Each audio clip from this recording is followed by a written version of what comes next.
Right, we're in Rick's garden that he designed and built. Rick, lovely to meet you. Yeah, lovely to meet you. And it's a stunning garden that you've actually built. And tell me a bit about you, and a bit about how you got into horticulture and how this came to be done and built. Well, okay, so I started my career actually quite a few years ago now. I can't remember how many, but a long time ago. Yep. So I started in the fencing world actually. We were fencing contractors for quite a while. Yep. And then I sort of gradually broke into all self-taught. So I started breaking into like the landscaping industry. Well, patios and hard landscaping. Exactly. Yeah. Mainly the odd patio and a little bit of fencing again, because obviously that's what we predominantly were. But I started being a little bit more sort of then creative with how I could take that, and I think obviously then the next level was getting into horticulture and planting, and that was the next level, and that obviously hooked me. And I guess I'm a hard landscaper, soft landscaper mix. You know, I do love hard landscape. I like building, I like construction.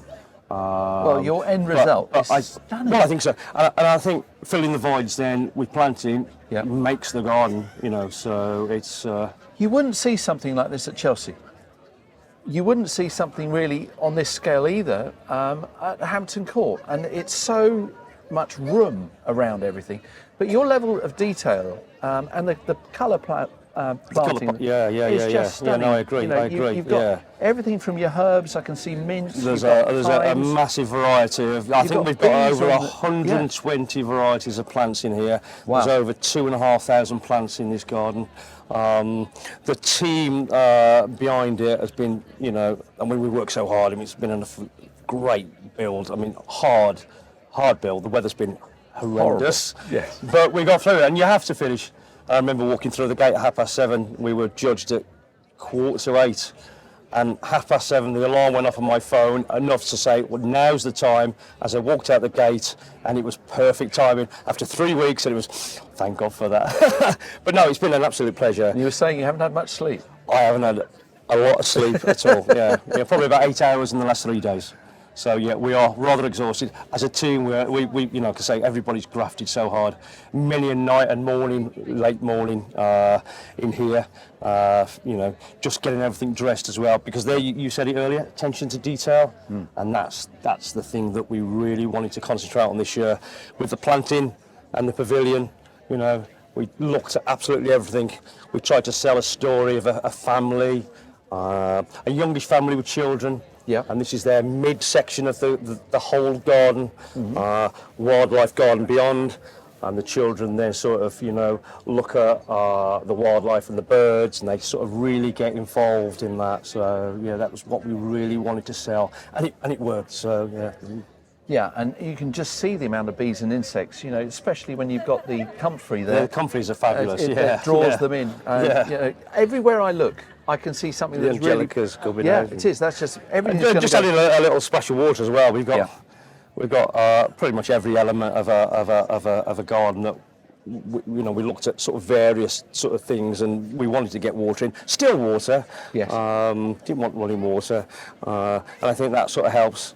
And we've got obviously water, you know, in other places, but it's yeah, I think it's got everything really. You know, a lot of people don't realise that the flag irises, the bearded iris here, have got a fabulous scent. Fabulous scent, yeah, stunning. And you know, and scent in a garden, as far as I'm concerned, is so important. Yeah, it absolutely. brings and evokes so many memories. You know, you've got all your lovely herbs in that trough there. Yeah. As well, that you can brush up and pick and use for cooking. Or They're stunning. I mean, the family like to cook, as you can see the picture of them, but they're just very passionate about cooking.